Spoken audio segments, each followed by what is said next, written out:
नमस्कार मित्रों, मैं धनंजय तिवारी एक बार फिर आपका स्वागत करता हूं वैदिक एस्ट्रोलॉजी एंड वास्तु में।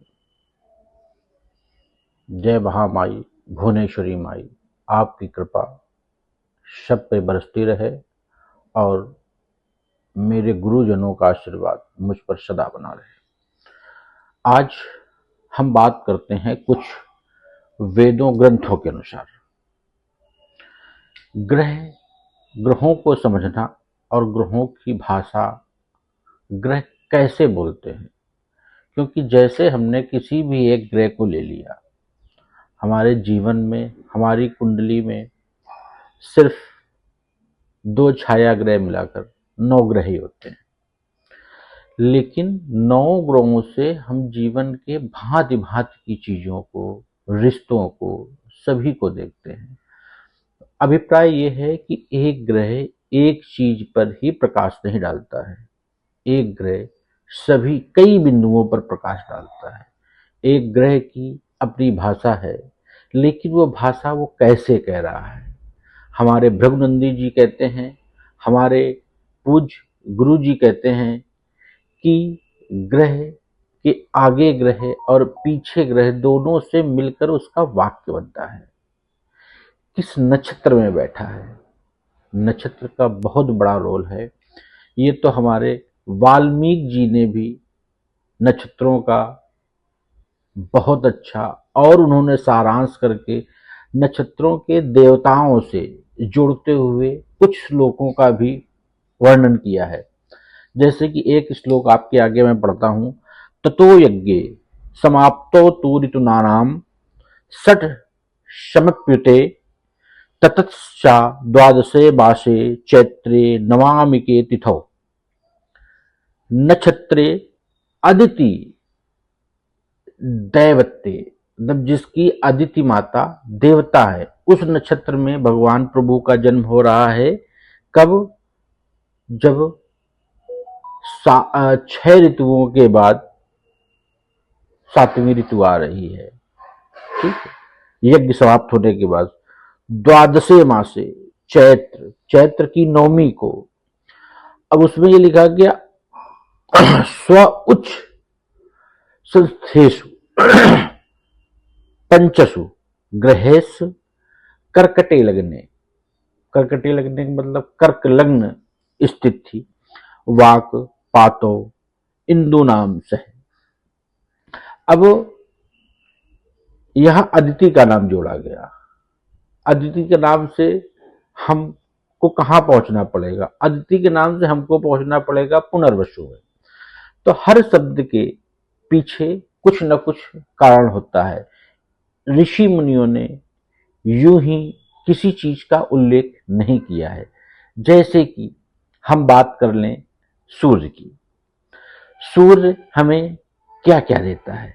सूर्य हमें प्रकाश भी देता है, सूर्य हमें ऋतुओं को भी बताने का एक मार्गदर्शक है। सूर्य हमें सरकार के बारे में भी बताता है, सूर्य हमें मान सम्मान के बारे में भी बताता है, सूर्य हमें आत्मा का बोध कराता है, क्योंकि सूर्य आत्मा का भी कारक है।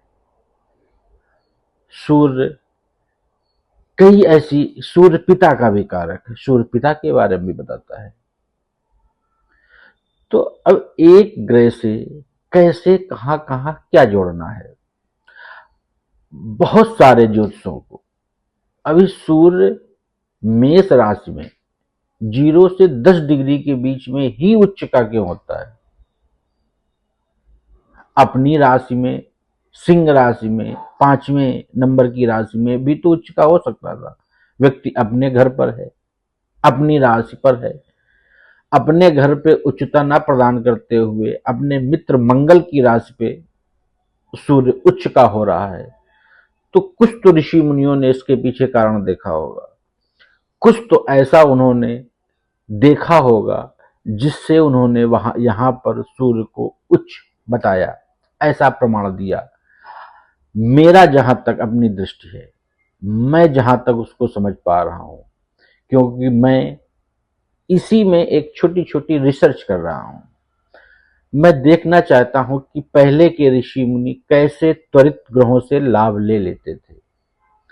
मैं भी प्रयास कर रहा हूं। आपका सूर्य किस नक्षत्र पे बैठा है आप कमेंट में लिख सकते हैं। आपके भी सूर्य पर चर्चा की जाएगी। महसूस किया जाएगा कि यह सूर्य कैसे रिजल्ट दे रहा होगा। आप तक इसकी डिटेल पहुंचाई जाएगी। आप जीवन में किन चीजों का लाभ पा रहे होंगे, क्या क्या जीवन पे नुकसान हो रहे होंगे, इन पर भी चर्चा की जाएगी।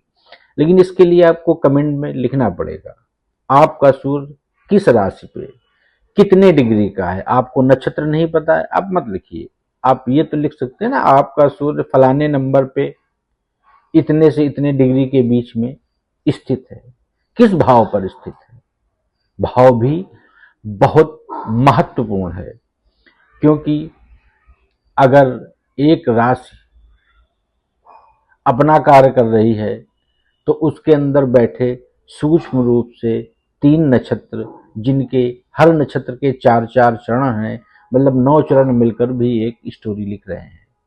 एक स्टोरी तो राशि की हो गई, उसके बाद दूसरी स्टोरी नक्षत्रों की हो गई, इसके बाद एक और स्टोरी हो गई जिस भाव में बैठा है, चौथी स्टोरी हो गई कि जो ग्रह वहां बैठा हुआ है सूर्य को ही मान लेते हैं। अब सूर्य को कौन कौन से ग्रह देख रहे हैं।